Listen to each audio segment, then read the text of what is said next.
Hey there. So I've talked about how we're in mid-Michigan in the Lansing area, and we still are in a seller's market. So a lot of times sellers think that what's going to happen is they're going to put their house in the market, and then when it doesn't sell in like 2 or 3 weeks, they think either something's wrong or something's wrong with their agent didn't do the right things. The expectation is that it's going to sell quote unquote quick, and quick is a relative term, right? So a lot of times people will think they'll be the exception to the rule even when they're told otherwise. So for one of the most kind, compassionate, and professional things that I can do as a real estate professional working with a seller is to let them know that this market is tough.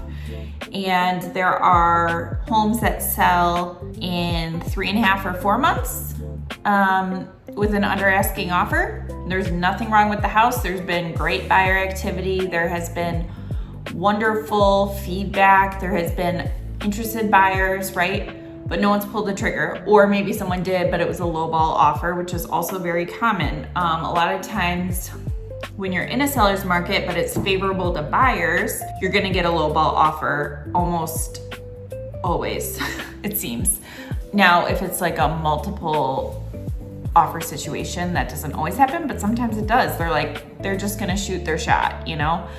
And they think it's worth this, and they're gonna throw something at the wall and see if it sticks. And so as a real estate professional, I feel like the best thing I can do is prepare sellers for those scenarios. We don't know what's gonna happen when you list a house right now. And again, it's July 2026.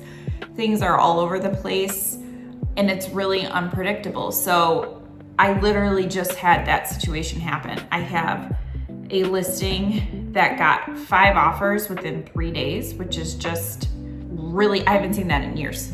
And then I have a listing and both of them are great homes, have been well maintained and priced pretty similarly and all of that. So, and then the other one, it took 3.5 months to get an accepted offer. So all that to say, a lot of times agents will say, hey, we want to, we'll get you an offer right away, it'll sell right away. And I think you just need to be cautious of who you're working with, because no one can tell the future. We can do everything we can do to get a home sold, but we can't for sure tell you that that's gonna happen.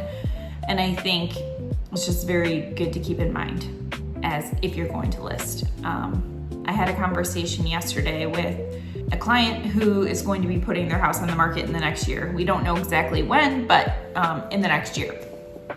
And preparing them and saying, listen, these are the scenarios that could happen. It could go really quick, which would be the exception to the rule. It could take months, which is probably the most likely. It could be somewhere in the middle. We just don't know. And so, yeah. The hard part about that is that pricing is such a big component, and a lot of times sellers do not want to price on the lower end of the range that you suggest because they think their home is worth more. And it's understandable. Everyone thinks their house is worth more. I went through this myself when we listed and sold our house a couple years ago. We thought it was worth X, it sold for this, right? We're all biased towards our own home and the love and care and updates that we have put into it. And so it is natural and normal to think that your house will sell for more. So in this conversation that I was having with this client yesterday, they had mentioned, I think your number might be a little conservative. And I said, I understand. And it could be, but I also am looking at the data, and what I have to think is that when we're looking at price per square foot, we're looking at what has sold in this neighborhood, how long it has taken. I'm going to be a little more conservative, because if we price it right from the beginning, we're more likely to get an offer right away or multiple offers right away. If we overprice it, the data shows us that those homes sit. And so that's the biggest component, is pricing it. And again, you can't always be 100% spot on with that, but it is helpful to price it on the lower end of the range that you're comfortable in so that you are opening yourself up to multiple offers. So all that to say, this is a weird market, which I guess every real estate market's weird in its own way, but it is complicated. It's hard to put your finger on what is really going on, what homes will sell. There's not a lot of rhyme or reason. And then sometimes the perfect buyer comes along and snatches it up and things go swimmingly. And then other times it can take months. So it requires a lot of patience, grit, determination, a great agent, good marketing efforts, great presentation of the home, and that's it. That's all it takes. So anyway, thanks for listening.